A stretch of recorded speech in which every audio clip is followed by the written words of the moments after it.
என் வாசல் வந்தாய் மெதுவாக கதவு திறந்தாய் காற்றே உன் பேரை கேட்டேன் காதல் என்றா. Hi, welcome back to my channel. எல்லாரும் நல்லா இருக்கீங்கன்னு நினைக்கிறேன். இந்த வீடியோட ஹைலைட்ஸ்லாம் ஷேர் பண்ணியிருக்கேன். உங்களுக்கு வீடியோ கண்டென்ட் பிடிச்சிருந்தா நீங்கள் பார்க்க கண்டினியூ பண்ணுங்கள். இன்றைக்கும் இந்த வீடியோவில் வந்து ஒரு அவுட்டிங் விலாகும் ஒரு குக்கிங் விலாகும் தான் பார்ப்பீங்க. சம்மர் முடிகிற வரைக்கும் தான் வந்து இந்த மாதிரி டூரிஸ்ட் அட்ராக்ஷன்லாம் வந்து போய் பார்க்க முடியும். அதனாலே வந்து இப்போல்லாம் ஒரு 2 மந்த்ஸாக வந்து எல்லா வீக்கும் வந்து எங்கேயாவது வந்து போயிடுறது வெளியே. வாரம் வந்து எங்கே போகிறது அப்படின்னு சொல்லிட்டு யோசிக்கிறதே வந்து ரொம்ப பெரிய டாஸ்காக தான் இருக்குது. மண்டே டு தேர்ஸ்டே வரைக்கும் வந்து எதுவும் யோசிக்க மாட்டோம். இந்த ஃப்ரைடே நைட்டு தான் வந்து அடுத்த நாள் எங்கே போகலாம் அப்படின்னு சொல்லிட்டு யோசித்து பிளான்லாம் போடுறது. மந்த்லி ஒரு தடவை மட்டும் இந்த டொரண்டோ லைப்ரரி கார்டை யூஸ் பண்ணி ஏதாவது ஒரு டூரிஸ்ட் அட்ராக்ஷனுக்கு வந்து பாஸ் போட்டுருவோம். அந்த வாரம் மட்டும் பெருசாக பிளான் போடுற பிரச்சனை இருக்காது. அந்த ஃப்ரீ பாஸ் வந்து மெயினான எந்த ஒரு டூரிஸ்ட் அட்ராக்ஷனுக்கும் வந்து கிடைக்க மாட்டேங்குது. மியூசியம்க்கு தான் வந்து நிறையா கிடைக்குது. அந்த பாஸை யூஸ் பண்ணி தான் வந்து அன்னைக்கு வந்து டொரண்டோ ரயில்வே மியூசியம் வந்திருந்தோம். நாங்கள் வந்து ரொம்ப எக்ஸ்பெக்ட் பண்ணிட்டு போனோம். ஆனால் வந்து அங்கே போய் பார்த்தா ஒன்றுமே பெருசாக இல்லை. இந்த ட்ரெயின் மட்டும்தான் வந்து எனக்கு கொஞ்சம் என்ஜாய் பண்ணுற மாதிரி இருந்துச்சு. இதுக்கு வந்து தனியாக தான் வந்து பே பண்ணி போகிற மாதிரி இருந்துச்சு. இந்த மியூசியத்தை ஃபுல்லாக வந்து ஒரு ரவுண்ட் அடிச்சுட்டு வருது இந்த ட்ரெயின். இதெல்லாம் வந்து அந்த மியூசியத்துக்குள்ளே இருந்துச்சு. ஒரு ட்ரெயின் செட்டப்பு, அதுக்கப்புறம் வந்து அப்போ யூஸ் பண்ண அந்த க்ராக்கரி செட்டு, அவங்க வேர் பண்ண ட்ரெஸ்ஸு, அந்த மாதிரி கலெக்ஷன் தான் வந்து நிறையா வச்சுருந்தாங்க. குட்டி பசங்கள்லாம் இங்கே அழைச்சிட்டு போனால் கண்டிப்பாக அவங்களுக்கு போர் அடிச்சிடும். ஏன்னா வந்து எங்களுக்கே வந்து கொஞ்சம் நேரத்தில் வந்து போர் அடித்த மாதிரி தான் இருந்துச்சு. இந்த மாதிரி வந்து ட்ராக் வச்சு ஒரு ட்ரெயின்லாம் ஓட்டுற மாதிரி ஒரு செட்டப் வச்சுருந்தாங்க. இது இருந்ததுனால வந்து கொஞ்சம் நேரம் பாப்பா இதில் தான் விளையாண்டுக்கிட்டு இருந்தா. அவள் விளையாடுற வரைக்கும் வந்து நாங்களும் இதெல்லாம் சுற்றி பார்த்துக்கிட்டு இருந்தோம். அதுக்கப்புறம் வந்து இந்த ட்ராக் செட்டப்புமே வந்து சூப்பராக இருந்துச்சு. எங்களுக்கே வந்து இது விளையாடுறதுக்கு ரொம்ப ஆசையாக இருந்துச்சு. ஒரு பட்டன் மாதிரி கொடுத்துட்றாங்க. அந்த பட்டனை வந்து நம்ம ஸ்பீடில் அட்ஜஸ்ட் பண்ணி ட்ரெயின் ஓட்டிக்கலாம். நான் ஊரில் இருக்கும் போதே வந்து இதெல்லாம் எனக்கு பண்ணுற பழக்கம் இருக்குது. ஏதாவது ஒரு டூரிஸ்ட் பிளேஸ் வந்து போனால் அங்கே ஏதாவது ஃபேமஸாக இருக்கிற திங்ஸை வந்து வாங்கி அதை ஒரு ஞாபகமாக வச்சுருப்பேன். ஆனால் இங்கே கனடா வந்ததுக்கப்புறம் வந்து அந்த மாதிரி எதுவுமே நான் பெருசாக வந்து பார்த்ததில்லை வாங்குறதுக்கு. இந்த ரயில்வே மியூசியமில் மட்டும்தான் வந்து இந்த மாதிரி ஒரு சொவைனியருக்காக மிஷின் வச்சுருந்தாங்க. இந்த மிஷின்குள்ளே வந்து $2 இன்சர்ட் பண்ணிட்டு 3 டிசைன் இருக்குது. அதில் என்ன டிசைன் வேணுமோ வந்து அதை செலக்ட் பண்ணி இந்த மாதிரி ரொட்டேட் பண்ணிக்கிட்டே இருக்கணும். கொஞ்சம் நேரத்துக்கு அப்புறம் நம்ம செலக்ட் பண்ண டிசைனில் வந்து இந்த சொவைனியர் வந்து வெளியே வந்துடுது. இதில் நம்ம ஹோல் வேணும்னாலும் வந்து ஹோல் பண்ணுற மாதிரி வந்து வச்சுருக்காங்க. இதுதான் வந்து நாங்கள் செலக்ட் பண்ண டிசைனு. வீடியோவில் வந்து அந்தளவுக்கு கிளியராக இல்லை. அதில் வந்து ட்ரெயின் இருக்கிற மாதிரி தான் வந்து செலக்ட் பண்ணியிருந்தோம் நாங்கள். $2 வந்து ஓகே தான். அது போன வீக் வந்து இங்கே கனடாவில் வந்து டேஸ்ட் ஆஃப் இந்தியா ஃபெஸ்டிவல்னு சொல்லிட்டு ஒரு ஈவெண்ட் நடந்துச்சு. அந்த ஈவெண்ட் போகும்போது எடுத்த வீடியோ தான் இதெல்லாம்.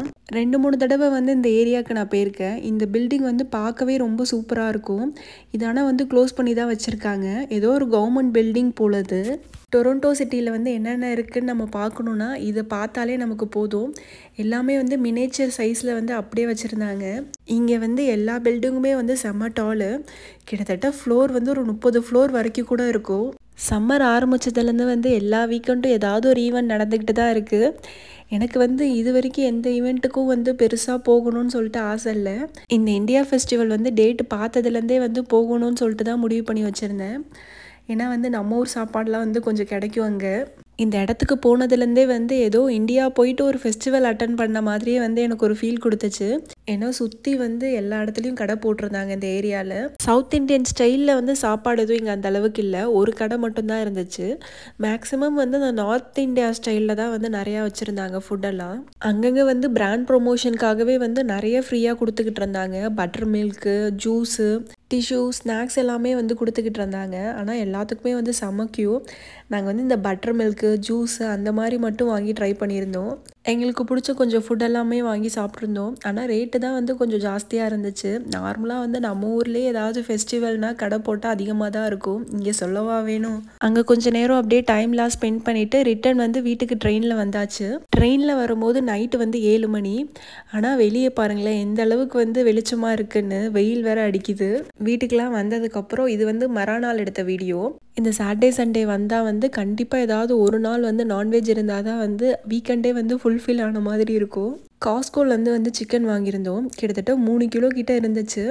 இது வந்தோடனே வந்து அப்படியே ஃப்ரீசருக்குள்ளே போட்டுட்டேன். நார்மலாக வந்து இந்தியன் ஸ்டோர்லலாம் வந்து சிக்கன் வாங்கினா வெட்டியே கொடுத்துருவாங்க. நான் வீட்டுக்கு வந்தோடனே வந்து தனித்தனியாக கவரில் வந்து பிரித்து வச்சுருவேன்.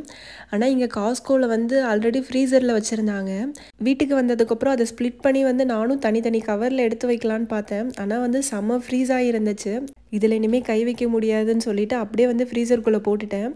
எடுத்து சமைக்கும் போது தான் வந்து ஃபுல்லாக பிரித்து வைக்கவே ரொம்ப கஷ்டமாக இருந்துச்சு. காலைல எந்திரிச்சதுக்கு அப்புறம் தான் வந்து ஹஸ்பண்டோட ஃப்ரெண்டையுமே வந்து சாப்பிட கூப்பிட்ருந்தோம். அதுக்கப்புறம் தான் வந்து எல்லாம் வேகமாக செய்ய ஆரம்பித்தேன். சிக்கனை க்ளீன்லாம் பண்ணி கட் பண்ணவே வந்து மணி 12 மணிக்கிட்ட ஆயிடுச்சு. அதுக்கப்புறம் தான் வந்து வெங்காயம்லாம் வெட்டி இஞ்சி பூண்டு பேஸ்ட்லாம் வந்து ரெடி பண்ணேன். இந்த தடவை தான் வந்து காஸ்கோவில் வந்து இந்த தக்காளி பாக்ஸ் வந்து வாங்கியிருந்தேன்.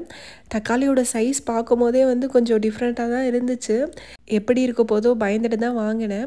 ஆனால் வந்து டேஸ்ட்லாம் வந்து எனக்கு ஒன்றும் தெரியல, நார்மலாக இருக்கிற மாதிரி தான் இருந்துச்சு. ஆனால் இதில் ரசம் வச்சா வந்து அந்தளவுக்கு ஒழுங்காக வராதுன்னு மட்டும் நினைக்கிறேன். டைம் ஆனதுனால வந்து நான் கூட வந்து ஏதாவது ஒரு டிஷ்ஷோட வந்து நான் சிம்பிளாக நிறுத்தியிருப்பேன். அவங்க ஃப்ரெண்டையும் வேறு கூப்பிட்டதுனால கண்டிப்பாக ஒரு 2 டிஷ் ஆச்சு இருக்கணும்னு சொல்லிட்டு தான் வந்து சிக்கன் பிரியாணியும் சிக்கன் கிரேவியும் பண்ணியிருந்தேன். எனக்கும் சரி என்னோடய ஹஸ்பண்டுக்கும் சரி இந்த நைட் வந்து ரைஸ்லாம் வச்சு சாப்பிட்ற பழக்கம் கிடையாது. ஆனால் பிரியாணினா மட்டும் வந்து கொஞ்சம் எக்ஸ்ட்ரா செஞ்சுருவேன். நைட்டும் அதே வச்சு சாப்பிட்ருவோம்.